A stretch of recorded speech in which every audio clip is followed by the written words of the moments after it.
Olá, boa noite a todos, amigos da rede social, ligados hoje conosco.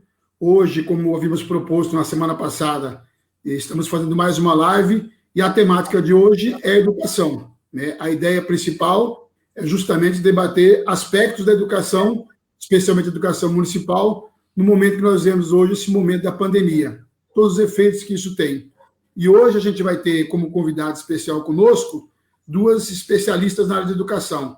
A professora Sandra Alves, né, que é de Paranavaí, já foi professora municipal, já foi diretora de escola municipal, hoje está na rede pública estadual, diretora do CEDEJA, mestre em letras, então tem toda uma história, toda uma experiência na rede pública municipal e também estadual, e vai estar interagindo conosco. E nada melhor do que também ter a professora Cida Gonçalves, que também é professora, diretora no Centro de Educação Infantil atualmente, e que já foi, né, já esteve à frente da educação de Paranavaí, e nesse sentido, ela conhece, tem uma experiência muito larga na Secretaria Municipal de Educação. Então, eu queria iniciar com a professora Sandra, que vai se apresentar rapidamente, falar um pouco da trajetória dela, da história dela, e também como ela vê esse momento, sobretudo o momento da pandemia, e o que isso tem a ver com a educação, sobretudo com a educação municipal. Boa noite, professora Sandra, seja bem-vinda. Boa noite, César, boa noite, Cida, boa noite a todos que estão nos assistindo. Como o César falou, sou a professora Sandra, estou na educação há 26 anos já, comecei no município em 94, hoje eu trabalhei 14 anos no município, e hoje eu estou trabalhando só no estado, estou na direção do CEBEJA de Paranavaí. Mas a gente não perde o vínculo com a educação municipal, né? Quem passou pela educação municipal não perde o gostinho, não esquece o que passou, as experiências, né? Toda aquela situação. Nós estamos vivendo um momento ímpar, né? A educação está vivendo um momento que nunca viveu antes, mesmo na época do H1N1, nós tivemos um período de afastamento, mas não foi tão intenso como agora, né? E eu acho que essa discussão e trazer esse tema para discussão numa live é muito importante, porque a gente, nesse momento de estresse, tão diferente, que a gente percebe o quanto a educação é importante e quanto ela está ligada a todos os aspectos da sociedade, né? A gente percebe agora, por exemplo, que quanto que a tecnologia é importante, né? E quanto nós, enquanto escola, estamos distantes dessa tecnologia porque não tivemos formação, né? Não se pensou numa formação, formar o professor para a tecnologia, né? E daí, de repente, a gente chega nesse momento, nós temos que usar toda a tecnologia que nós temos, os recursos tecnológicos, e não sabemos muito como usar.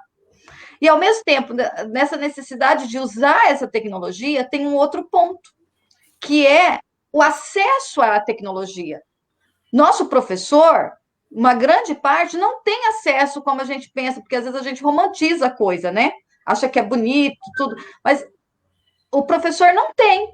Muito professor tem um computador em casa que é para ele usar, para a esposa ou para o esposo usarem, para os filhos que estão em idade escolar. Ou às vezes não tem esse computador, tem professor que não tem computador em casa, né? O notebook, que é uma coisa pessoal, né? Parece que é um computador individual, muitas vezes é um para a família inteira. E aí a gente também no nosso aluno. Como que está o nosso aluno, né? Nosso aluno também não tem acesso, muitas vezes, a essa tecnologia. Nosso aluno não tem internet em casa.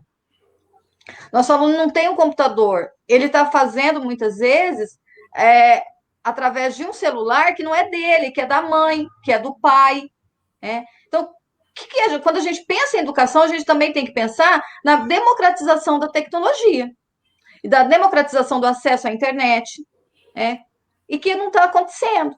Às vezes parece que está tudo muito bonito, mas lá na ponta não está. E os pais sabem disso, quem é pai sabe disso. E, para fechar essa minha introdução, a gente não pode esquecer, e acho que está ficando muito claro agora, nesse momento é da importância do papel do professor. Durante muito tempo, a gente pensou assim, não, o robô vai substituir o professor, a internet vai substituir o professor. E a gente está vivendo um momento e descobriu que não.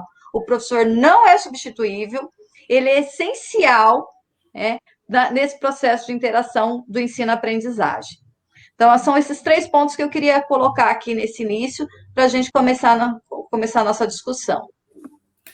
Obrigado, professora Sandra, pela sua introdução, suas palavras iniciais. Eu queria agora convidar a professora Cida Gonçalves. Ela, como eu disse, já foi secretária municipal de educação durante os 2 mandatos do ex-prefeito Rogério, então tem uma larga experiência. Além de atuar como professora a vida inteira, como diretora, e quem é professor nunca esquece, né, Cida? Então, tem uma experiência muito grande, acho que vai ser muito importante. Eu queria, de antemão, agradecer muito a sua presteza em participar, de pronto, do convite. Acho que isso é uma contribuição que, em momentos como esse, a gente tem que dar para a sociedade, sobretudo a gente que já ocupou uma função pública, você na condição de secretário, na condição de vereador, a Sandra também na condição de diretora de escola. A gente tem uma obrigação para com a comunidade também de estar fazendo esse debate. Então, muito prazer em tê-la conosco, seja muito bem-vinda, fique à vontade aí para suas considerações iniciais. Com certeza. Boa noite, professor César Alexandre, boa noite, professora Sandra. E fiquei muito lisonjeada quando recebi o convite por você para discutir um tema que faz parte da minha vida já há 34 anos, né, que a gente atua como professora no magistério. E passei por todos os cargos na educação, né, professora, supervisora, orientadora, diretora de escola, supervisora da equipe técnica na secretaria, e chegando ao final como 8 anos de secretária municipal de educação, né? Então, a gente tem uma experiência e acho, assim, que, por mais humilde que seja, mas a gente tem bastante a contribuir. E essa live, assim, ela é apartidária, né? Eu estou aqui também representando o PDT, que a nossa bandeira, né, do partido do PDT é a educação, mais um motivo para a gente ter aceitado esse convite, né?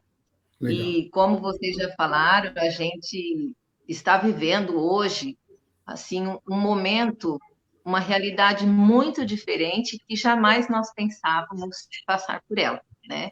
Em todos os aspectos, né? No aspecto educacional, no aspecto financeiro, no aspecto emocional, né? Que muitas pessoas estão até adoecendo emocionalmente com tudo isso que nos cerca, né?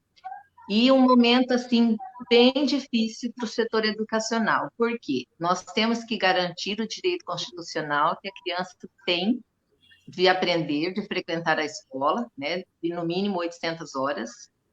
E nós temos uma realidade hoje que o professor também não teve tempo de se preparar para isso, né, que é essa questão das atividades remotas em casa, né? Como a Sandra já falou, é um desafio muito grande. Por quê? As famílias brasileiras, 80%, como diz a pesquisa das famílias brasileiras, não têm acesso hoje ao sistema online. 58% dos brasileiros têm domicílios que não têm acesso a computadores, né? 33% da população não tem acesso à internet. Então, nós temos que trabalhar de forma diferenciada. Nós não podemos tratar de forma generalizada, porque a nossa criança, muitas vezes, ela não tem nem computador, nem internet e nem um adulto que acompanhe ela nessas tarefas em casa. Muitas vezes, os pais já estão trabalhando, já voltaram para o mercado de trabalho. Essa criança fica com o irmão mais velho, ou com a avó, ou com o vizinho, né? Então, nesse momento, 3 palavras que eu acho fundamental que nós temos que ter agora para não perdermos a rédea e garantir esse vínculo, essa aprendizagem das nossas crianças, que é o planejamento, a conectividade e o bom senso. Porque, senão, pós-pandemia, nós podemos estar aí com conflitos emocionais, de vivermos esse período bastante turbulento para todos, para os educadores, para os pais, educadores, como sempre, tendo baluartes aí nesse processo, reinventando toda a sua metodologia, né? Muitos não tinham nem sequer um computador em casa, tendo que providenciar, tendo que gravar vídeos, tendo que gravar áudios, preparando essas atividades para que cheguem nas residências aí das nossas crianças. Muito obrigada pela parte da nossa introdução. Legal. Feita essa apresentação inicial, e já entrando no tema que nós nos propusemos a debater, a gente sabe que, pelo volume de formações, de gente que já fez contato conosco, inclusive de forma antecipada, propondo alguns debates, a gente sabe que vai precisar de umas 3 lives para debater, mas a gente vai tentar aqui, ao longo dos próximos 40, 50 minutos, falar um pouco sobre a questão da educação municipal. E as pessoas podem se perguntar, por que esse debate agora? Alguns até falam, é porque é ano eleitoral? Também é porque é ano eleitoral. Eu acho que se a gente vai ter uma eleição municipal, é importante que a gente proponha, e nós temos condições de oferecer uma proposta para a análise das pessoas, é fundamental fazer esse debate. Então, também é por isso, mas é mais do que isso, né? É porque é preciso repensar a educação do ponto de vista dessa nova normalidade. O anormal que nós tivemos hoje, como a professora Cida e a professora Sandra falou, vai ser a próxima normalidade, pós-pandemia.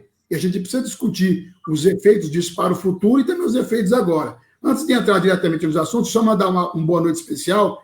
O Anderson está conosco lá, o comunicador Anderson Silva Carmo.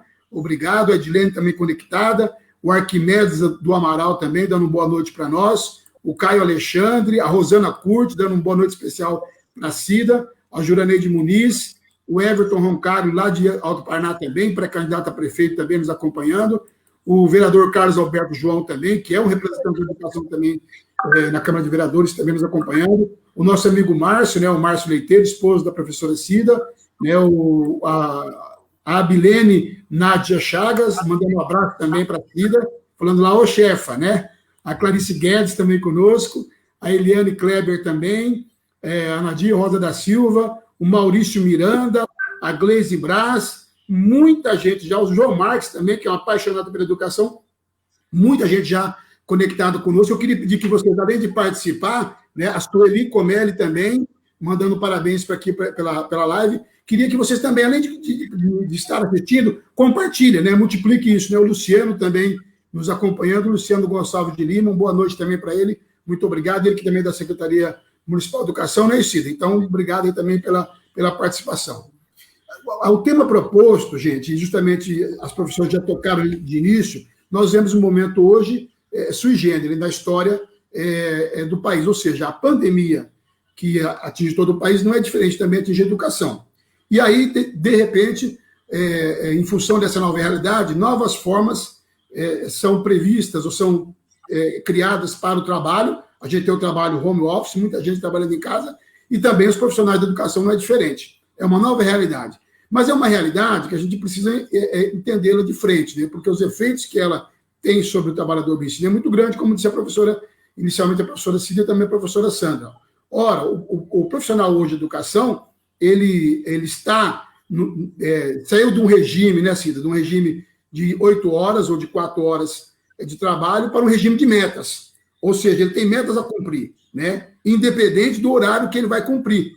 E isso eu tenho recebido diversas reclamações, isso no ensino de professores do ensino municipal, mas também de professores do ensino estadual, de que está ocorrendo um acréscimo de trabalho substancial para o profissional de educação. Por quê? Porque ele está sendo obrigado a trabalhar com uma nova realidade, que exige dele conhecimento, que inclusive ele não recebeu essa formação inicialmente, né? É evidente que esperava essa pandemia, mas é uma realidade, né? Ele não recebeu formação adequada, especialmente na área de tecnologia, ele não tem, muitas vezes, as ferramentas para desenvolver a sua atividade, um celular de qualidade para fazer um vídeo, para fazer uma postagem, ele não tem a familiaridade com a tecnologia e se vê cada vez mais com dificuldades, porque ele também se estressa, porque ele tem que produzir, tem que entregar esse material, ele tem que também na escola fazer a entrega do material para aqueles pais que também não têm condições de acessar via internet o material, enfim, uma infinidade de problemas que a gente precisa debater, e eu queria que vocês falassem um pouco sobre isso, que a gente não pode romantizar, como disse a professora Sandra Alves, não pode imaginar que o professor que faz o seu trabalho com muito amor, e eu acho importante a gente ter claro isso, eu queria aqui aproveitar um pouquinho mais, me estender e falar dos indicadores da educação de Paranavaí, que sempre foram bons indicadores. Eu estou na vida pública há muito tempo, fui vereador, né, e a gente acompanha o trabalho de educação. Eu tenho 2 educadores em casa, né, da área municipal, eu também sou educador, e a gente sabe que o resultado que o município tem atingido ao longo dos anos é mérito praticamente exclusivo daqueles que fazem parte da educação, seja eles na escola, seja aqueles que trabalham na Secretaria Municipal de Educação, que também são professores, que são eventualmente, pontualmente, arremetidos para a Secretaria Municipal de Educação, mas a imensa maioria, com pequenas exceções, são buscados quadros de fora. A imensa maioria responsável pelo resultado do IDEB de Paranavaí são os profissionais de educação, professores, os profissionais que auxiliam, merendeira, é um conjunto, né? Merendeira, auxiliar nos serviços gerais, é o conjunto, né? Isso, eu quero frisar isso por quê? Porque, às vezes, o político, no afã de vangloriar o seu governo, costuma dizer, no meu governo o IDEB subiu. Não, o IDEB vem subindo, né, Cida? Sistematicamente a cada ano, é fruto do trabalho de vocês. Então, antes da gente iniciar esse debate, eu queria mandar um boa noite especial, já batendo mais de 50 pessoas acompanhando ao vivo nossa live, já é o recorde, né? Nos acompanhando, 58 agora, e assim vai subindo. Eu queria dizer para vocês, professores, profissionais da educação, e aí se sintam todos englobados, né? Professores, merendeiras, serviços gerais, parabéns. O resultado do crescente da educação de Paranavaí é um trabalho principalmente de vocês, né? Mas há aspectos que podem ser melhorados, e a ideia de debater aqui um pouco é isso hoje. Professora Cida, existe uma romantização um pouco disso? Como é que você está vendo esse momento? Fala-se um pouco, porque você tem colegas que estão atuando, você também é professor e está atuando. Como é que você vê esse momento, né? Qual que é o nível de estresse ao que o profissional é submetido, as condições efetivas para isso, e o que pode ser feito para melhorar isso, né? Vamos lá. Na verdade, eu costumo até dizer, César, que nós nos lançamos num grande oceano sem saber nadar. E nós não tivemos tempo de aprender a nadar. Então, nós estamos fazendo as 2 coisas ao mesmo tempo. Aprendendo e já nadando para conseguir ganhar esse espaço, né? E o professor, realmente, ele precisa dessa formação técnica para que ele consiga conduzir bem esse processo de ensino, né? E até mesmo os gestores, ninguém teve tempo de se preparar para isso, né? Então, a gente, às vezes, encontra professores, assim, bem resistentes, que eles não se sentem bem de estar fazendo um vídeo, de aparecer na rede social, né? Colocar ali o seu áudio, o seu vídeo, né? E a gente tem entendido também isso, porque é tudo novo para todo mundo, né? E a gente tem trabalhado ali até um pouco emocional também desses educadores, né? Sempre na esperança e na fé de que tudo vai passar, porque realmente tem educadores até ficando aí com depressão, estresse e tudo mais, né? E eu também entendo o lado das famílias, dos pais, porque para eles também tudo é novo, porque até então a função dos pais era de educar e a escola ensinar. E hoje os pais também estão tendo que reinventar os seus papéis, né? Recebendo atividades em casa que muitas vezes o pai já faz um tempo que não estuda, que já saiu da escola, e ele não tem esse conhecimento, né, para ensinar a criança, ele não tem essa formação também. E às vezes numa residência tem 3, 4, 5 filhos, cada um numa série, e esses pais chegam à noite do trabalho e ainda têm que acompanhar as atividades das crianças. Então, realmente, não está fácil para ninguém, mas a gente sempre tem que ter a esperança e a fé de dias melhores, né? Eu acho que cada um está dando o seu melhor, né? E como você tocou no IDEB, César, eu queria destacar, realmente a educação de Paranavaí, me orgulho bastante dela, porque sempre vem apresentando, de uns anos para cá, indicadores muito bons, né? E isso eu dou, assim, o mérito mais aos professores, que é aquele que sente a problemática, que está dentro da sala de aula, né?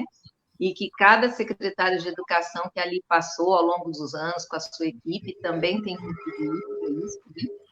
E realmente o resultado vem, né? Porque eu costumo dizer, o resultado de uma educação, seja ele negativo ou positivo, ele leva de 8 a 10 anos para se efetivar, né? Não é assim, com 3 anos o resultado do IDEB é nosso, de jeito nenhum, né? Eu, quando fui secretária, pegamos um IDEB aí de 4,8 e levamos para 6,7. E a atual equipe da secretaria, com a secretária, avançou agora também, conseguiu dar continuidade a isso, né, para 7,3. Então, isso nos orgulha bastante. E por falar em IDEB, o IDEB ele tem que ser visto como resultado final de um trabalho, né? Esse trabalho tem que começar lá na educação infantil como prioridade, né? E que ao longo da aprendizagem do aluno, do desenvolvimento, do crescimento, lá no final do 5º ano, então, faz-se a avaliação e mais uma somatória de outros critérios para sair essa média do IDEB, né? E ele não tem função de ranqueamento de escolas, né? Tem que deixar bem claro isso, porque muitas vezes muitos municípios em todo o país omitem-se dados no ano de IDEB para mascarar um pouco esse número, né? Então, nós não podemos ver o IDEB como ranqueamento entre as escolas, né? Isso seria fatal para a educação.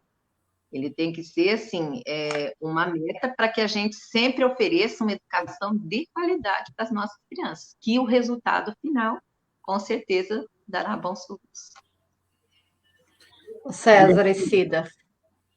Professora, falando dessa questão do trabalho do professor, a gente percebe, eu estou na direção, e aí você acaba ficando no meio e tendo contato com todo mundo da escola, né?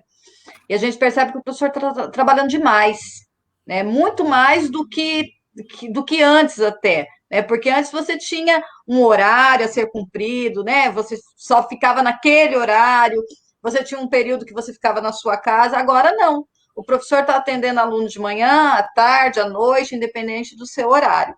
E aproveitando a metáfora da Cida, lá do mar, Cida, o professor foi jogado no mar sem saber nadar, está tendo que nadar, e mais, está tendo que ensinar a nadar.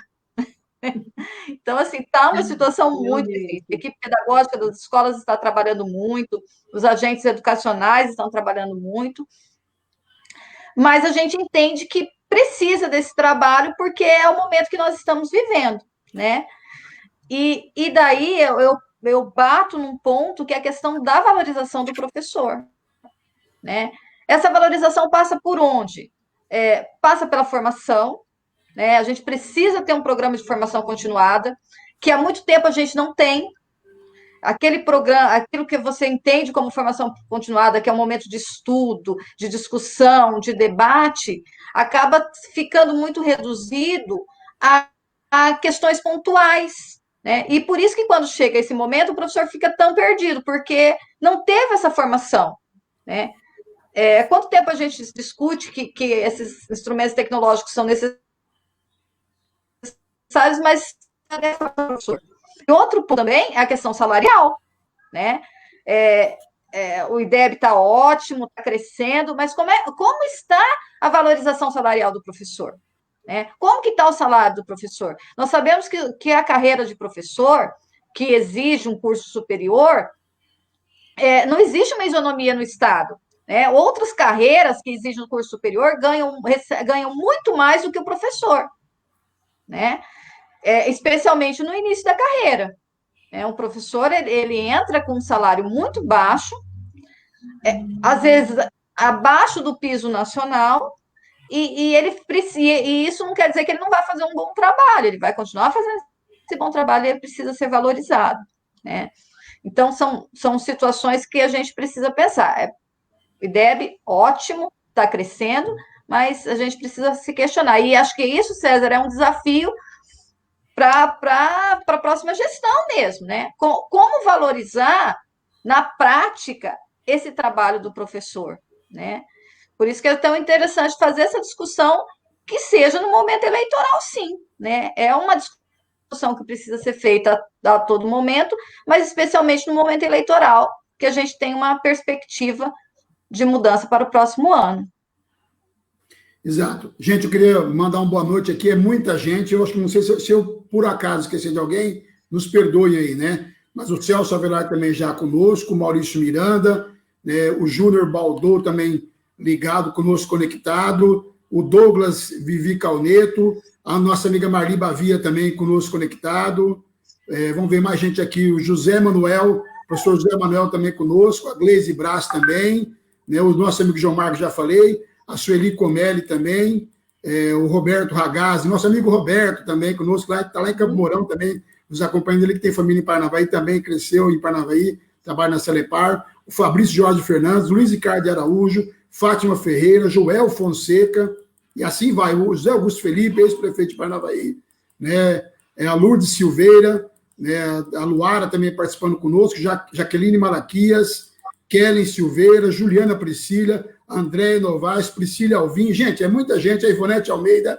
obrigado aí pela participação, a live está bombando, mais de 70, 80 pessoas quase já conectadas conosco simultaneamente lá. E eu queria aproveitar, acho que a Sandra toca num assunto importante, e, como eu disse, nós estamos aqui para debater também aspectos de como melhorar a educação. O momento que a gente vive é um momento sui generis, né, como foi falado, eu acho que a pressão sobre os profissionais de educação é muito grande hoje, porque eles são submetidos, como eu falei, eles saem do regime de hora de trabalho, que também tinha meta, claro, a meta era o IDEB, mas agora eles têm meta diária. Meta diária, que muitas vezes é meta de produção de vídeo, meta de produção de material, que inclusive não é a atividade de fim deles. Aqui eles inicialmente estariam, teriam o seu concurso lá, porque a ideia do professor é o ensino presencial, o ensino em sala de aula, que também pressupõe preparação de material, mas não nos modos como está hoje. Mas, enfim, o professor está sendo obrigado a usar da sua criatividade, a se utilizar, muitas vezes, de mecanismos que ele não tem, uma internet de qualidade, um celular de qualidade para produzir um vídeo, o horário de disponibilidade. A gente tem pessoas que muitas vezes muitas vezes recebem vídeos, postagens, informações, diretrizes fora do horário de trabalho, né? É preciso dizer isso. E isso implica no quê? Também na invasão do horário de trabalho no horário de lazer, no horário familiar. Preciso lembrar que essas professoras, esses profissionais de educação, também são pais de família, também têm família, também têm suas vidas, também têm filhos, inclusive, para acompanhar também no ensino. Então, a pressão hoje sobre os profissionais é muito grande. Por isso que eu acho que, acrescido a isso, é preciso que, como disse a Sandra, os novos gestores... César, eu estou meio desconectada aqui, tá? Tá, mas nós estamos te ouvindo. Voltou ou não? Voltou, Sandra? Tá ok para mim. Para mim está ok. Então, a gente observando isso, essa condição dos professores, que se agrava nesse momento, eu volto a dizer, a pressão e a tensão sobre os professores é muito grande, é preciso discutir a valorização do profissional de educação. Porque, se em toda campanha política, em toda eleição, todo mundo diz que a educação é... Mas, infelizmente, muitas vezes, quando alcança o objetivo, o mandatário acaba não cumprindo esse compromisso firmado lá atrás. E eu vou dar um exemplo claro, né? Qual que é o piso salarial praticado no Brasil hoje dos profissionais de educação? 2.886. Esse é o piso nacional determinado, né, que o governo federal estabeleceu em lei criada, se não me engano, em 2012, mas que estabelece esse é o piso salarial e que ele é reajustado a cada ano. Ora, o Paranavaí, por exemplo, atinge o piso, mas atinge só o piso. É preciso lembrar que o piso é o mínimo, né? Como avançar para além disso? Por que eu digo isso? Por que a valorização do professor é importante? É impossível você querer que o profissional de educação consiga atuar com a qualidade se ele é obrigado a se submeter a 2, 3 turnos de trabalho para garantir sua sobrevivência. E é o que ocorre hoje na maioria das vezes. E aí, vão dizer assim, não, mas é impossível os municípios pagarem um piso maior. Aí eu vou perguntar para vocês, né? No Maranhão, que é o 20º estado, o próximo disso em termos de arrecadação, Cida, ele consegue ter um piso salarial dos professores para 40 horas aula de R$ 6.358. R$ 6.358 é o piso, né, para o profissional de educação para 40 horas aulas no Maranhão, que é um estado que não tem arrecadação, como o estado do Paraná, como o estado de São Paulo, e lá o governador Flávio Dino, que é do PCdoB, consegue bancar isso. Por que ele consegue bancar? Porque lá, para ele, a educação, de fato, é prioridade, né? E pensando nisso, se você for olhar as principais premiações em nível nacional da educação, elas vêm justamente do Nordeste, especialmente do Maranhão e do Ceará. O Ceará também tem um piso salarial muito parecido lá também. E como eu disse a Sandra, isso é resultado de um processo a médio e longo prazo. Ninguém está dizendo que de uma hora para outra aqui um professor de educação vai ganhar R$ 6.000 aqui em Paranavaí, ou em Pares Norte, ou em Maporã. Mas é preciso repensar a educação nesses moldes. Se você não tiver valorização do profissional de educação para que ele possa ter um salário digno, ele não consegue desenvolver sua atividade. E se o Maranhão pode pagar, a pergunta é, por que é que não se consegue pagar? E você não acha também, Cida, que esse é um caminho também, a Sandra acho que está um pouco fora, não sei o que aconteceu lá com a internet dela, Você não acha também que esse é o caminho? Como fazer isso? Tem mecanismo para isso, para tentar melhorar o salário dos profissionais de educação? E isso é importante, essa valorização, já que os resultados estão aí, como você disse, o nosso IDEB tem crescido a cada ano, e eu volto a dizer, ele é fruto, ele é resultado, principalmente, do esforço de vocês, o conjunto dos profissionais de educação. Com certeza, César, eu tenho uma preocupação com essa questão da valorização do professor, do educador. A nível nacional, o professor não tem o seu valor nem pessoal e nem financeiramente, né? Então, hoje a gente já percebe nos cursos aí de graduação de pedagogia uma redução muito grande de candidatos no vestibular para isso. Por quê? Porque ele vai procurar qualquer uma outra profissão menos a de ser professor, justamente por essa desvalorização, né? E eu sempre fui uma defensora, me lembro que quando eu era secretária de Educação, no ano de 2009, com muito diálogo, nós convencemos o prefeito Rogério, e foi a primeira vez que o professor em Paranavaí teve um aumento salarial fora de data de 2 dígitos, né? Na época, nós conseguimos dar 10% de aumento de uma vez só, porque estava muito defasado, né? E o professor ele tem que ganhar bem até por 2 fatores. Primeiro, porque ele precisa também ter recursos financeiros para investir na sua qualificação. Ele tem que ter um computador bom, ele tem que ler bons livros, e para isso ele tem que investir recursos financeiros para que ele adquira tudo isso, né? São as ferramentas do seu trabalho diário. E outra, porque também o professor, financeiramente bem remunerado, ele vai ser um professor feliz. E quando o professor trabalha feliz, trabalha tranquilo, ele trabalha com o seu emocional equilibrado, o resultado é outro, a aprendizagem acontece. E quem ganha com isso são as crianças que estão ali nas mãos desse educador. E por falar nisso, César, esse ano de 2020 é o último ano do nosso Fundeb, né? E é um outro assunto importantíssimo para a gente levantar aqui nessa live, porque estão discutindo outros mecanismos lá em Brasília, na Câmara dos Deputados, né? Porque é um desafio muito grande também para os municípios, o financiamento da educação, né? Que hoje é feito através dos impostos políticos e mais do recursos do Fundeb. Então, os prefeitos hoje, eles já têm que começar a se preocupar e pensar numa forma de garantir isso, né? Que recurso é que virá no lugar desse Fundeb, né? Então, é uma preocupação bastante grande que eu acho que vale a pena a gente levantar e destacar aqui na discussão também. Senhora Sandra, conseguiu ouvir a fala? Perdeu? A fala da Cida, sim. Me desculpa, caiu a internet aqui em casa. A Cida está falando da questão do Fundeb, né? A questão do Fundeb, Sandra, e questão também da valorização do professor. Eu coloquei assim, em momentos como esse, que a gente vê a questão da pandemia, você tem aprofundado e mais escancarado o valor do profissional de educação e o quanto ele precisa de maior apoio, sobretudo na sua carreira profissional. E aí a gente falava um pouco do piso salarial, que o piso nacional é de R$ 2.800, e eu citava o exemplo do Maranhão, que é a quase 20ª economia do país, mas consegue praticar um piso salarial de R$ 6.358 para 48 horas a aula do governador Flávio Dino. E a pergunta é, por que municípios como Paranavaí, por exemplo, não conseguem pensar numa progressão salarial para os profissionais de educação? Então, a temática é um pouco essa, e a Cida também acabou, no final, abordando também essa questão do Fundeb, aí, que tem previsão de existência até o final do ano. Nós não sabemos para o ano que vem qual vai ser a sistemática, e se haverá sistemática, ainda mais com esse governo federal que aí está. Então, quando a gente está na questão do Fundeb, a gente pensa necessariamente na questão da valorização salarial do professor, né? Porque se com o Fundeb não se está conseguindo garantir um piso nacional, um salário melhor para o professor, imagina sem o Fundeb. Então, é uma situação que o prefeito atual precisa pensar, os prefeitos precisam já discutir isso, essa discussão já deveria estar acontecendo, né? A gente não sabe o nível que está essa discussão, e o próximo prefeito vai passar por essa dificuldade, sim. E esse questionamento a gente faz também em nível de Estado.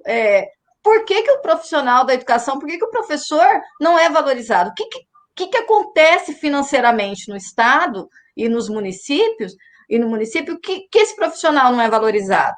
Por exemplo, nesse momento de pandemia, nós estamos sendo ameaçados com corte de vantagens, por exemplo, como adicional noturno, como auxílio transporte. Né? Então, no momento,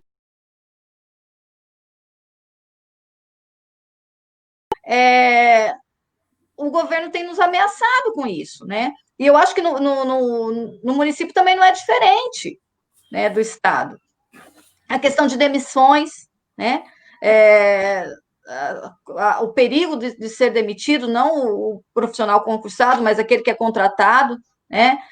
Então, assim, para a gente pensar mesmo, é um questionamento que fica, e que eu penso que se com o Fundeb já está sendo difícil, as prefeituras não estão conseguindo garantir esse piso nacional necessário e até a mais, sem ele não vai ser muito difícil. E esse é o desafio. Mas eu vejo também, César, que isso passa como que o governante enxerga a educação.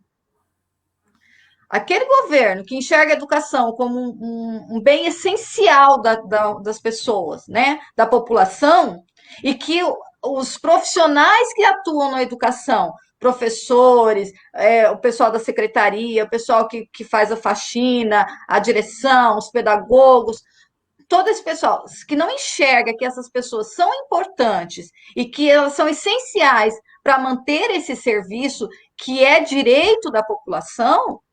Então, se o governante não enxerga isso, ele não vai valorizar. Ele não vai valorizar financeiramente, ele não vai valorizar a formação, né?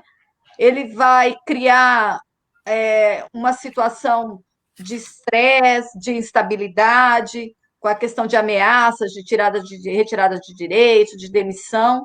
Então, isso é muito sério. E esse é um grande desafio que a gente tem para as próximas gestões, né?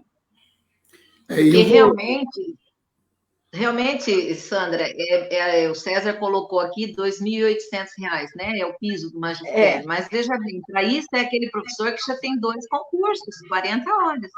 Agora, o professor que ele tem um concurso só, ele ganha aí R$ 1.400. O que você faz com R$ 1.400 hoje? Praticamente é um salário mínimo.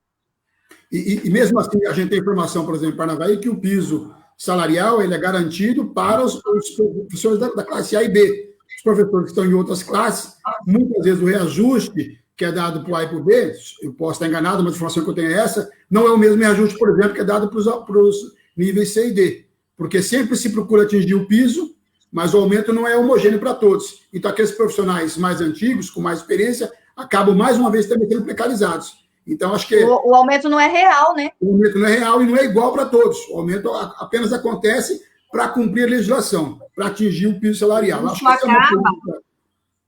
Isso acaba causando o achatamento do plano de carreira existente. Né? Porque daqui a pouco o professor de classe A vai estar ganhando igual o professor de classe D, que já tem uma especialização, né? Exatamente. E já está em plano de carreira. Isso desmotiva o profissional de educação.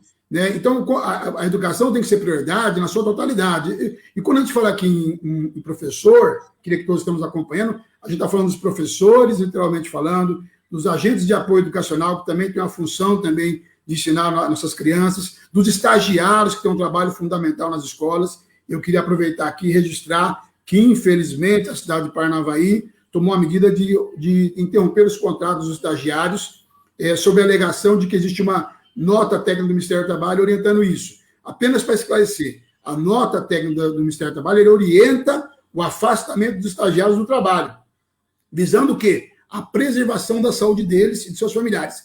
Não, e em nenhum momento, inclusive, a nota técnica fala, sem prejuízo da remuneração. Então, ou seja, parece que interpretaram errado em Paranavaí. E aí interromperam o contrato, esses profissionais, essas pessoas que têm um papel fundamental, eu vou dizer, o papel do estagiário na escola ele é fundamental. Ele, muitas vezes, em alguns momentos, ele supre a função do professor, pontualmente, mas supre. E quem está na realidade escolar sabe do que eu estou falando, porque não existe, as escolas, por exemplo, que têm tempo estendido, né, ou escola de tempo parcial, a realidade é que boa parte da mão de obra que vai cuidar dos alunos é completada com os estagiários, diferente, por exemplo, muitas vezes da escola de tempo integral, que são todos professores, mas é uma realidade. E esses alunos estão ali com duas funções. Primeiro, deles se qualificarem profissionalmente, o estágio é fundamental, porque ele é um momento que o aluno vai se qualificar para a sua vida profissional futura, então ele é fundamental, ele cumpre uma função social, especialmente junto aos cursos universitários, e no segundo momento também de auxiliar a escola. Então eles também têm um papel fundamental. Infelizmente, Paranavaí, no momento da pandemia, no momento que mais o Estado tem que auxiliar, esses estagiários tiveram seu contrato interrompido, e muitos deles, inclusive alunos, vários deles foram alunos meus, sobrevivem basicamente disso, desse recurso, desse valor. E agora vão ter essa dificuldade a mais. E a escola também vai perder essa mão de obra qualificada, que podia estar sendo aproveitada, mesmo que também no home office, de outras formas. Então, eu queria também aqui registrar isso. Salvo engano, o vereador Carlos João questionou isso, é um requerimento feito ao município, mas apenas para registrar aquilo que a Sandra falou. Quando a educação é prioridade, ela tem que ser prioridade na sua totalidade. No momento como esse, de crise da pandemia, é inadmissível pensar que o Estado, né, a gente vê o governo federal, o governo estadual, fazendo de tudo para manter os empregos, e, infelizmente, no caso específico de Paranavaí, os contratos foram suspensos. Paraíso do Norte, por exemplo, que é aqui vizinho nosso, conversava com o prefeito Laércio, eles mantiveram os estagiários do pagamento. Estão em casa, em home office, afastando conforme a portaria determina, mas foram mantidos seus salários. E várias outras cidades isso ocorre. E ainda preciso lembrar, inclusive, que o estagiário de Paranavaí, Sandra e Cida, vocês sabem disso, na média, é uma das cidades que paga menos estagiário, valor de R$550, enquanto você tem, por exemplo, Nova Esperança, que paga mais de R$800 para o estagiário, Paraíso do Norte próximo disso. Mas, enfim, quando a gente fala aqui de educadores, nós estamos falando na totalidade, para vocês estão... César, e é por ações assim, desse tipo, que a gente vê como que o prefeito enxerga a educação, né? Quando você toma esse tipo de atitude, você está dizendo o quê? Que essa pessoa, essa função não é importante, né? O formato de educação que o estagiário faz não é importante, né? Pelo contrário, se poderia, você quer ocupá-lo, ele vai estar fazendo um home office, o que você pode fazer? Vamos pensar em ações que esse estagiário pode desenvolver junto aos alunos para complementar a educação que é feita pela escola, né? Então, e justamente no momento que a população mais precisa da presença do Estado, né? Porque quando a gente pensa que o Estado é função dele também prover a população nesse momento, você tira o ganha-pão da pessoa, né? Então, aí envolve a questão do pensamento da função do Estado, que é um Estado que se ausenta, e a forma como se vê a educação, né? Então, é muito bonito falar de educação integral, né? Eu acho que o ideal é que a educação seja integral, mas quando acontece desse jeito, você corta a educação e coloca somente aquela formal, e aquela educação que você faz nesse segundo turno, você dispensa, que é quando você dispensa os estagiários, né? Então, é bem mais fácil fazer isso do que pensar em estratégias para que esses meninos e meninas possam também atuar nesse momento de pandemia, fazendo uma educação diferenciada. Na verdade, o objetivo do estagiário na instituição de ensino é experienciar se é isso mesmo que ele quer, se é essa profissão, é aprender durante esse tempo que ele está estagiando lá, né? E essa remuneração, ela até nem chama salário, ela se chama uma bolsa-auxílio, né? Exato. E que muitas vezes, essa bolsa-auxílio, muitas vezes não sempre, eles usam para pagar a sua própria faculdade. Né? Existem muitos estagiários hoje que faz faculdade à distância e que é pago, né? Então, muitos deles usam essa bolsa auxílio para pagar, custear a sua própria faculdade. Então, realmente, está fazendo falta, sim, esse recurso, esse auxílio para eles nesse momento. Exato. Gente, é muita gente conectada conosco, mandando aqui boa noite, eu não vou conseguir dar conta e também a gente vai acabar avançando no tempo. Eu queria, então, avançar no debate, que eu acho que está interessante, e discutir uma temática, Cida, que tem a ver com a sua área aí, que é a educação infantil. Existe, normalmente, uma fila reprimida, né? No caso específico de Paranavaí, o município trabalha com alguns indicadores, com alguns números de que praticamente a fila estaria zerada, mas a gente tem informações que, além da fila oficial, daquela que aparece nos registros da Secretaria de Educação, existem filas também nas escolas. Às vezes um pai que mudou no meio do ano, que procurou a escola, né? Mas, enfim, independente dessa questão da fila, a questão da fila sempre é uma realidade, porque a cada ano chega mais criança, a população aumenta e é maior a demanda da cidade. Então, o município tem que ter um plano estratégico para dar conta disso, né? Como resolver essa questão da fila reprimida e das novas demandas que vão surgir em relação à educação infantil, que é fundamental. As pessoas, às vezes chamam de creche, mas é preciso relembrar que a fila reprimida ela diz respeito à educação infantil, à escola de educação infantil, porque ali também o aluno recebe a formação inicial. E apenas para registrar também, mandaram aqui para nós, em relação também, além dos estagiários que tiveram seu contrato interrompido, antes disso, o professor substituto, que muitas vezes também é um professor que que dá aula no turno, aí vai fazer uma substituição no segundo turno, no segundo momento, na parte da tarde, por exemplo, recebia uma remuneração por isso, contava com isso no seu orçamento anual, né? E, em tese, e aí teve também seu contrato interrompido, né? Posteriormente, e mais, isso acarretou trabalho para outras pessoas, porque alguém tem que preparar a aula dessa sala, não é verdade? Essa sala, o professor substituto deixou de receber, deixou de atuar preparando, ou a supervisora, ou a diretora, ou uma outra professora está tendo que cumprir isso. Então, apenas para registrar aqui também, que me mandaram aqui também, essa questão do professor substituto também foi atingido nesse momento pela interrupção do seu contrato temporariamente. Lamentável, porque, como disse a Sandra, no momento como esse, que a gente fala da pandemia, que o principal é manter o emprego, o Estado, representado pelo município, acaba tomando atitude, muitas vezes, de interromper esses contratos. É lamentável. Mas vamos avançar, então, nessa questão da fila reprimida. Como ter um planejamento, como pensar, você já foi secretário municipal de educação, hoje à frente de uma escola de educação infantil, como pensar para dar conta dessa demanda que sempre está aumentando. E é uma demanda contínua do município, por isso precisa planejamento. Sim, eu até nunca gostei muito desse discurso, César, de zerar a fila de creche, porque isso é impossível. A gente pode chegar próximo de zero, né? Porque todo dia nasce criança nova e mudam de outras cidades para o município da gente aqui. Então, eu acredito assim, olha, que a educação infantil ela tem que ser prioridade, porque é uma garantia de direitos. A criança ela tem esse direito à escolaridade. E hoje nem falamos creche mais, né? CMEI, Centro Municipal de Educação Infantil. Por quê? Porque é considerada a primeira etapa da educação básica. Então, nós temos que garantir esse direito para todas as crianças, né? Dentro de uma equidade. Não é só para os mais carentes, porque a lei é clara, qualquer criança, é direito da criança, se a mãe trabalha ou não, se a família é um pouco mais abastada, mas, enfim, é garantia de direito à criança.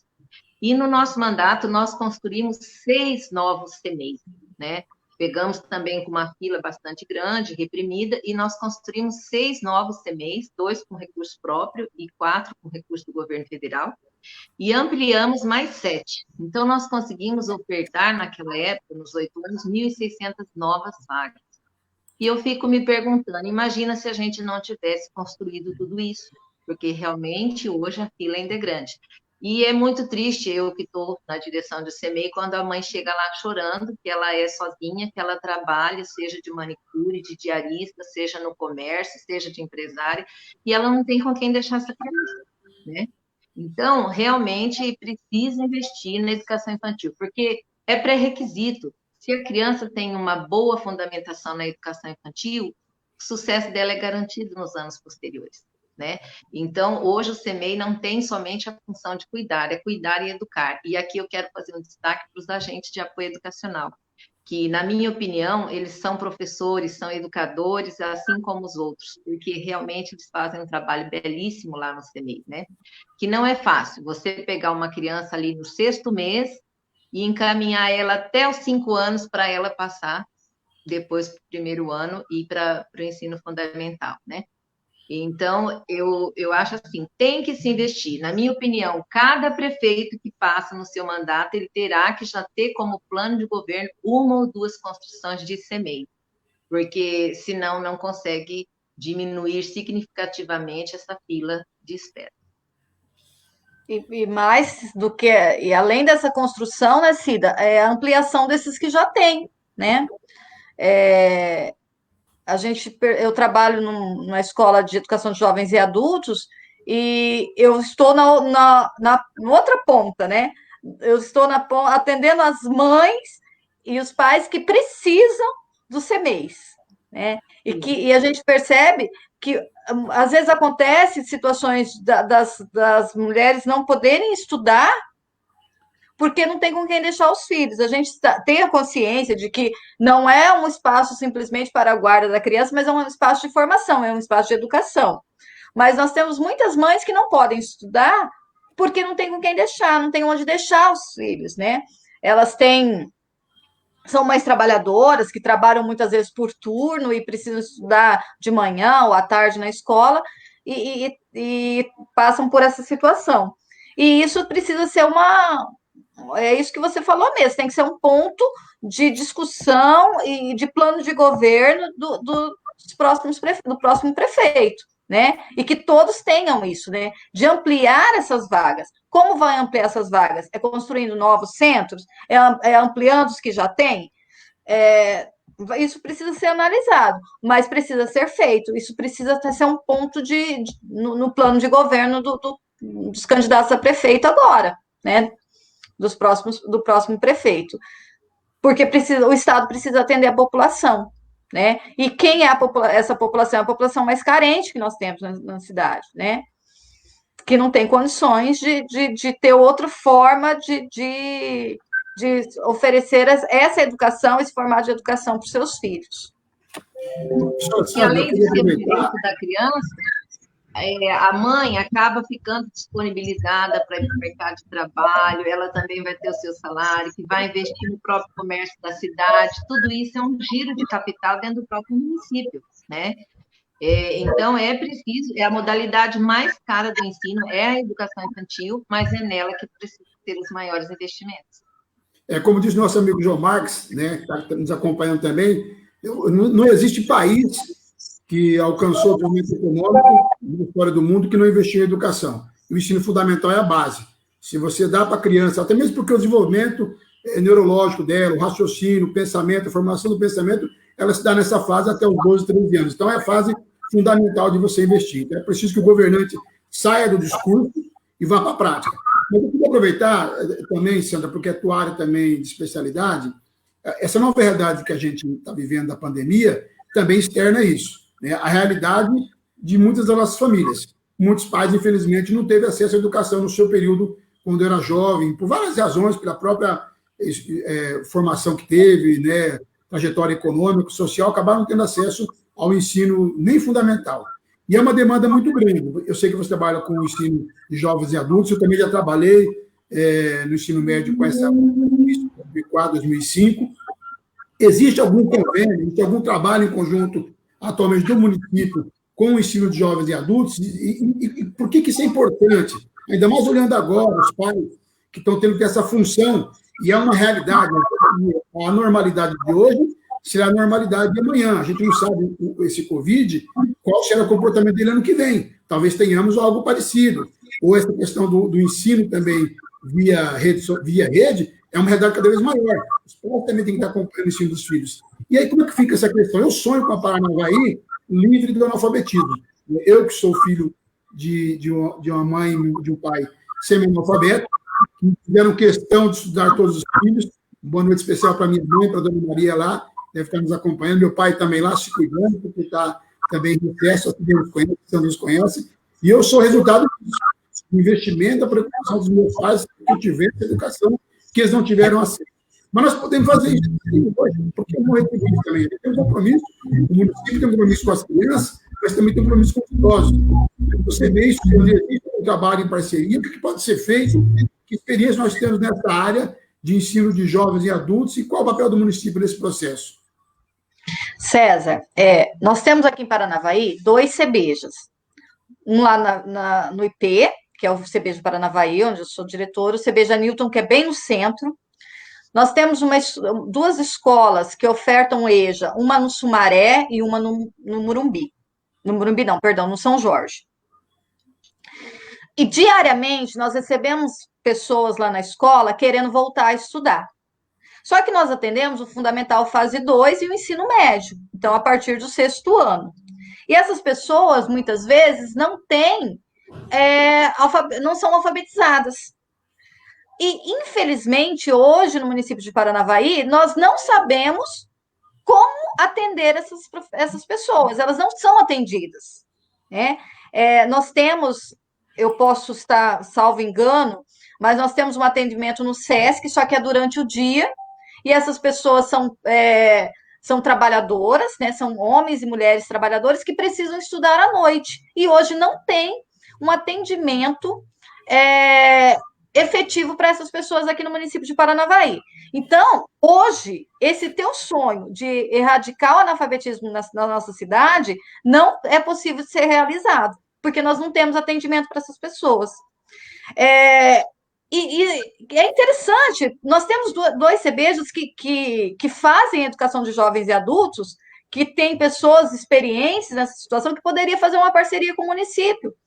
Por exemplo, por que não abrir uma sala de aula em parceria com o município lá no CBJ Paranavaí?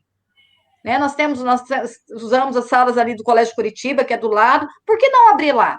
Por que não conversar com o CBJ Newton, que é aqui no centro, e não abrir uma sala de aula lá para atender esses alunos? O município atender no prédio do Estado. Então, é uma questão de projeto de educação, de como você vê o atendimento do Estado a essas pessoas, né? Então, hoje, infelizmente, meu amigo, esse teu sonho não vai ser realizado no município de Paranavaí. Então, isso é mais um ponto que a gente precisa debater. Como atender? E não são poucos, eu não tenho os números, mas não são poucas pessoas que precisam dessa escolarização do ensino fundamental fase 1. Né? Legal, muita gente participando aqui, pessoal. Eu não vou dar conta de falar os nomes. Professor Celso também, lá nosso amigo Celso Martins também participando, com postagem aqui. O João Marques também, citando aqui o Darcy Ribeiro, grande defensor da educação, né? No Brasil existe um plano muito bem feito para a educação não dar certo. Infelizmente, João, parece que as nossas elites, muitas vezes, a educação ela está muito, muito bem no discurso pré-eleitoral. Pós-eleitoral, ela passa para um 3º, para um 4º plano. Parece que a ignorância que ainda permeia vários rincões do Brasil acaba favorecendo também, infelizmente, alguns segmentos negativos da política. Tem muita gente preocupada com a educação, tem muita gente comprometida, mas, infelizmente, também tem aqueles que se beneficiam disso. César, às vezes, o governante se preocupa mais com número do que com gente. E às vezes, a educação de jovens e adultos, ela, às vezes, não dá um resultado numérico. Você não vai ter um grande índice, mas você vai transformar vidas de pessoas, né? Se você transforma a vida de 1, 2, 10 pessoas, são 10 pessoas que você mudou, que você deu um futuro, deu uma perspectiva de futuro. E é isso que o governante precisa pensar. Que quando você fala de educação de jovens e adultos, você precisa pensar em gente e não em número. E quando a gente fala aqui em valorização do professor, o pessoal pode até falar assim, mas é um discurso muito, muito econômico. Mas não é econômico, é real. Se você quer ter um ensino de qualidade, você tem que ter valorização de qualidade. Nós falamos aqui da questão dos estagiários, da importância do papel deles, dos agentes de apoio, que, ao meu ver, precisam ser enquadrados, ou pelo menos equivalidos à questão do professor, porque na prática são professores, devem ter uma remuneração similar dos professores. Você precisa investir na questão da formação continuada. Está aí o exemplo, né? A pandemia nos pegou a todos, e aí essa dificuldade de manusear muitas vezes a tecnologia, a dificuldade de lidar com tudo isso, também é fruto de uma não formação, ou de uma formação deficiente, né? Por exemplo, eu vejo nos municípios, a Sandra fez o mestrado, eu também fiz o meu mestrado e doutorado, e a gente vê que, infelizmente, nos municípios, a maior parte dos municípios não tem uma legislação que incentive os profissionais a fazer um curso de mestrado, de doutorado, que, inclusive, voltado para o ensino fundamental. Olha que coisa importante você fazer um estudo, né? A gente tem profissionais da educação de Paranavaí que já fizeram mestrado, estão fazendo doutorado, debatendo questões importantes da educação fundamental. Olha o quanto isso é importante para depois dar retorno para o ensino fundamental, né? E não existe essa valorização, inclusive do ponto de vista de incentivar mesmo, de liberar, de incentivar, de ter uma política de incentivo, de valorização para o profissional que vai buscar esse conhecimento a mais, com o compromisso depois de retornar, é claro, para a educação. É fundamental. Você só consegue qualificar na medida que você melhorar a qualificação do seu quadro. E você ter gente no próprio quadro capaz de dar formação, é fundamental a formação continuada, né? Então, acho que são aspectos assim que é preciso pensar diferente. Se a gente continuar pensando em educação como pensava 10, 15 anos atrás, 20 anos atrás, o resultado será o mesmo. Aquilo que a gente falou no começo da live. Paranavaí tem tido sucessivos melhoramentos do IDEB, isso é realidade, fruto do trabalho, principalmente, eu quero reforçar aqui, dos profissionais da área de educação, todos, professores, estagiários, agentes de apoio, profissionais de serviços gerais, cozinheiras, merendeiras, todos. É o conjunto que funciona muito bem. Mas podemos potencializar isso ainda mais. Podemos, por exemplo, né, Cida, pegar as boas experiências, eu sempre defendi isso, quando era vereador, defendia muito isso, que Paranavaí recebeu inúmeros prêmios ao longo dos anos, prêmios diversos no Brasil inteiro. E muitas vezes esse prêmio, depois dele auferido, ele não é homogeneizado, ou seja, implantado em todas as escolas. Então você tem que ter uma política diferenciada, de sempre buscar qualificar para melhorar. E eu acho que isso falta. Então eu queria agora, nós já estamos com 1h01, nossa proposta era 50 minutos de live, não vamos dar conta, tem muita coisa aqui para falar, tem questão relativa ao funcionamento de creche no horário noturno, questão de valorização também, já falamos, padronização de boas práticas, sobre a questão momentânea também, que eu queria que vocês pensassem agora no final, tentando já ir para as considerações finais, uma pergunta final e já faz depois a consideração final. A gente, no início da fala, e a proposta era essa, é discutir a pandemia, né? E a educação nesse contexto, porque é uma nova anormalidade que vai se tornar uma normalidade. A gente viu que, apesar do romantismo, né, que muitos valorizam, olha, o professor fazendo vídeo, o professor, né, trabalhando fora do horário, trabalhando à noite, interessante, todo mundo se desdobrando ao máximo, para que os nossos filhos, os nossos netos, eu tenho um netinho, e estou vendo isso, para que ele tenha uma qualidade mínima, já que está fora da escola, fora do ensino presencial. Isso é honrável, é algo assim que a gente tem que agradecer aos professores. Mas é preciso não romantizar. Isso está tendo um custo também para o profissional de educação. E nós temos que cuidar disso. Porque minha preocupação é no pós-pandemia, a gente, de repente, ter profissionais da educação adoecidos por conta desse nível de estresse, por conta desse nível de pressão, dessas metas pré-estabelecidas, né? E os pais também têm que pensar um pouco nisso, né? A gente é importante, o ensino do filho é fundamental, mas é preciso ter um pouco de paciência, porque os professores também estão submetidos a uma carga de pressão muito grande. Então, eu queria que vocês podiam falar um pouco sobre isso, ou alguma coisa que achar interessante também colocar, e já fizesse suas considerações finais. Professora Sandra, pode começar? Bom, César, a gente sabe que esse momento é um momento único e que a gente tem vivido, e aquilo que a gente vem falando, né? O professor, quando a gente fala professor, a gente está falando de todos os profissionais da escola. Nós estamos falando das pedagogas, da direção, do pessoal da secretaria, dos agentes educacionais que fazem a limpeza. Então, nós estamos vivendo um momento muito diferente. E a gente tem procurado na escola amenizar um pouco, porque o professor está trabalhando muito, muito mesmo. Só que não tem reclamado disso. Ele está trabalhando, ele está fazendo aquilo que é possível para atender os alunos, né? E atender da melhor forma possível. Porque a gente sabe que esse foi o caminho, né? As aulas não foram suspensas, e a gente entende os motivos pelos quais elas não foram suspensas. E o professor está atendendo esse aluno da melhor forma possível. Mas isso tem que ficar para nós um alerta, né? Que esse ano foi o Covid, mas o ano que vem pode ser outra coisa, daqui 5 anos pode ser outra situação. Então, o que fazer? Esse ano nós não estávamos preparados para essa educação, para o ensino à distância, não estávamos preparados, né? Mas e para os próximos anos? O que a gente vai fazer? A gente vai aprender com o que a gente fez esse ano? Então, nós vamos melhorar a formação do professor, nós vamos democratizar o acesso aos instrumentos tecnológicos, né? Eu sei que essa questão da democratização da tecnologia não é um assunto tão específico do município, mas passa pelo município também, né? Nós temos municípios que têm, por exemplo, áreas que têm internet livre, né? Se eu não me engano, Paraíso do Norte tem um espaço que as pessoas vão lá para usar a internet, né? Exatamente. Então, será que isso não é uma coisa que é para a gente pensar? Ter mais espaços desse no nosso município, para o nosso aluno poder ir lá se algo acontecer, né? O acesso desses alunos a notebooks, a tablets, como é que está isso, né? A gente viveu um período que se começou a discutir essa situação de entregar um tablet para cada aluno, um notebook para cada aluno, e cadê essa discussão, né? Isso se perdeu, porque esse aluno não tem.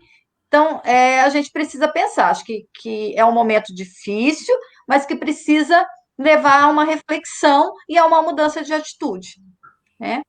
E aí eu queria encerrar agradecendo a vocês, agradecendo a cada um dos colegas que estão nos ouvindo aqui, né, por mais de 1 hora, falando de educação. Quero agradecer a Cida pela participação, um grande abraço, Cida, aqui, que Deus te ilumine no seu trabalho, na sua jornada, e deixar um abraço para o César aqui, que é meu amigo, meu padrinho de casamento, né, César? Pois é. Então, e que a gente se conhece há tanto tempo. A Cida também, tá? Então. E a Cida é minha madrinha. É uma também. reunião de afiliados. E a Cida foi minha madrinha. Encontrar também vale. A Cida foi minha madrinha de casamento também. A reunião de afiliados. Então, que Deus te ilumine também, César, e que você pense nessas questões que nós discutimos aqui, planeje, né, e enxergue, que você possa enxergar, ter essa visão da educação de que há alguma coisa importante e que precisa ser valorizada. Obrigado, Sandra, mais uma vez, por ter aceito o convite de participar conosco. A gente fala assim dessa questão da proximidade, da amizade, porque, na verdade, a história de nós se mistura um pouco, né? Seja na participação na igreja, na militância política depois, mesmo buscando caminhos diferentes, mas o que nos une em comum é a educação. Acho que isso é fundamental. É mais um aspecto que nos torna muito unidos, né? Cada um na sua área de atuação, a Cida no município, a Sandra no ensino médio e eu no ensino superior, mas somos profissionais de educação. E acho que o que nos une é isso, é o entendimento que a educação é o caminho para a transformação. Eu queria agradecer de coração, Sandra, pela sua participação. E não saia que no final a gente vai bater um papo ainda em off aí para fazer uma análise da live. E já programar a próxima, porque o pedido aqui é de mais uma live. Acho que não deu conta do recado, talvez a gente vai ter que voltar a debater. E foi muito prazer ter você conosco aqui. Cida, suas considerações também. Que bacana isso, né? Um complementa o outro, porque esse cidadão que começa conosco ali, pequenininho ainda, no município, ele vai ser o mesmo aluno da Sandra lá no estado e depois o aluno da universidade com o César. Então, veja bem, a educação ela não pode ter rupturas nem fronteiras. Você tem que começar a preparar bem esse cidadão desde pequeno, precocemente, para que ele tenha um futuro brilhante posteriormente. E, para finalizar, eu quero destacar aqui alguns pontos fundamentais que eu acho que são, assim, base, fundamentais para esse momento que a gente está vivendo, né? Especificamente na educação. Eu acho que o momento agora, ele exige de nós, professores, educadores, quando eu me refiro a educadores, todos os profissionais que trabalham dentro daquela instituição, seja ele cozinha, serviços gerais, limpeza, professores, agente de apoio, estagiários e todos. Mas o momento é de muito estudo, planejamento, fortalecimento de vínculo com essa criança e com essa família dela, mesmo à distância, né? Conectividade com essa família, para a gente entender também um pouco o que se passa dentro da estrutura da família, desse lar, lá do nosso aluno. O bom senso para entender e aceitar as coisas e um certo equilíbrio emocional, porque nós não podemos correr esse risco de findar a pandemia e depararmos com conflitos emocionais entre os profissionais, entre os alunos, entre as crianças, né? Então, é um momento muito ímpar, diferenciado, e que nós, com fé, com esperança, nós vamos vencer.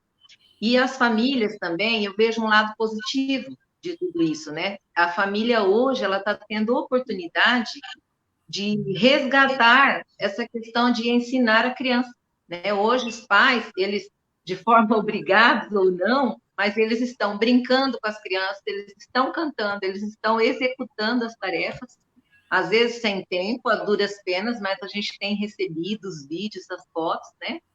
E então isso também tem o seu lado positivo. Que, de repente, a família, ela estava perdendo um pouco esses laços afetivos entre os filhos, esposa e marido, né?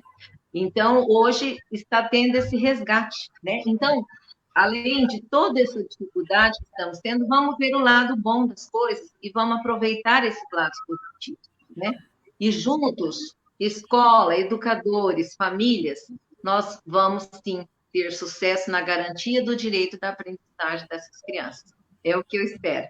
E eu quero agradecer pelo convite, quero agradecer todos os internatos que estão aí conosco, participando desse bate-papo, partilhando conosco aí, e dizer que foi um prazer, muito gostoso a gente estar discutindo sobre aquilo que a gente sempre amou fazer, né? Que é militar na educação. Muito obrigada, desejo tudo de bom para você, Sandra, para o César e para todos que nos acompanham. Obrigado também, Cida. Eu volto a dizer, né, pela disponibilidade de aceitar o convite de pronto, né? Como eu falei, a gente está em espaços diferentes de militância política, mas o que nos une, principalmente, é a educação e a esperança de uma cidade melhor. Eu acho que isso é fundamental, né? Eu já tenho 53 anos, a pessoa fala assim, mas você ainda está brigando por quê? Pelo meu filho, pelo meu neto, pelas gerações que virão. Eu acho que a gente quer uma cidade melhor para isso. A gente não vai se cansar nunca de onde estiver tentar fazer a diferença. E acho que esse é o compromisso de cada um. Como a Cida falou, esse momento de pandemia está servindo para muita coisa. Além disso que a Cida falou, que a Sandra falou, também está servindo para a gente repensar o nosso compromisso, a nossa forma de atuar, repensar a nossa conduta enquanto ser humano, exercitar a solidariedade, essa preocupação com o próximo, né? Então, esse também é um aspecto positivo desse momento. Agora, também, ele está exacerbando algumas situações. Essa situação que a gente levanta aqui hoje, dos profissionais de educação, que estão submetidos a uma pressão enorme por conta de dar conta dessa nova realidade, para o qual não estavam preparados, né? E ninguém estava, né? Ninguém estava nem para o home office, nem para essa situação. De pegar os pais também numa situação que não estavam preparados, exige um desafio muito grande de nós. Exige que a gente pense novas formas de educação, pense novas formas de ensinar, pense em novas formas de aprender. E aí implica nesse aspecto tão fundamental. Eu volto a dizer, é um ano eleitoral, nós teremos eleições, os próximos vereadores e prefeitos têm que ter isso em mente, o eleitor tem que ter isso em mente, que tipo de gestor que eu quero para o meu município, de que tipo de vereador que eu quero para o meu município. A Cida, inclusive, é pré-candidata a vereadora, né? A Sandra não era, tentamos convencer, mas não disse que não é. Mas, enfim, mas é preciso a gente pensar que tipo de vereador que eu quero, que tipo de mandatário que eu quero à frente da minha cidade. A gente está sendo ouvido pela região inteira. Como eu falei, a live está bombando. Permanência aí de mais de 70 pessoas, contínua aí na live, recorde, né? Então, parabéns pelo pessoal que está participando, que atendeu esse chamado. E eu queria finalizar dizendo o seguinte, tudo isso é para mudar o mundo, né? A gente quer mudar, a gente quer transformar a sociedade para melhor. E aí eu vou parafrasear o nosso querido Gilberto Freire, né? A gente sabe que a educação ela não transforma o mundo, de forma alguma. A educação por si só, ela não transforma o mundo. Mas a educação muda as pessoas, e as pessoas transformam o mundo. Então, eu termino com esse pensamento do Gilberto Freire, do Paulo Freire, perdão, para a gente entender a importância da educação. Como disse John Marx, não dá para pensar um país de primeiro mundo sem que haja investimento em educação. Mas a educação tem que sair do discurso. A valorização do professor tem que sair do discurso eleitoreiro. Tem que ser uma efetiva forma de governar, de forma continuada, para mudar, de fato, a realidade do nosso país. Boa noite a todos. A gente vai fazer uma nova live, porque não demos conta, muita gente pedindo uma nova live, um novo debate. Eu queria novamente agradecer a participação Sandra, a participação Cida e a participação de todos vocês que, de alguma forma, manifestaram. A gente não pôde falar o nome de todos, não consegui dar conta, me perdi aqui os comentários, mas depois o pessoal pode dar uma olhada lá, vai estar disponível tanto na minha rede social como da Sandra e da Cida. E quem puder, compartilhe, porque acho importante outras pessoas que não puderam, nesse momento, nos ouvir, participar do debate. Inclusive porque tinha uma live hoje também, direcionada para a Secretaria Municipal de Educação. Então, a gente sabe que muita gente não conseguiu assistir, mais fácil para o colega para ele que possa participar. Boa noite, obrigado a todos e fiquem com Deus. E fiquem em casa. Né? Ficar em casa é fundamental. Se for para a rua, use máscara. Distanciamento social é a palavra-chave. Vai passar. Um abraço, fiquem todos com Deus. Abraço. Abraço a todos.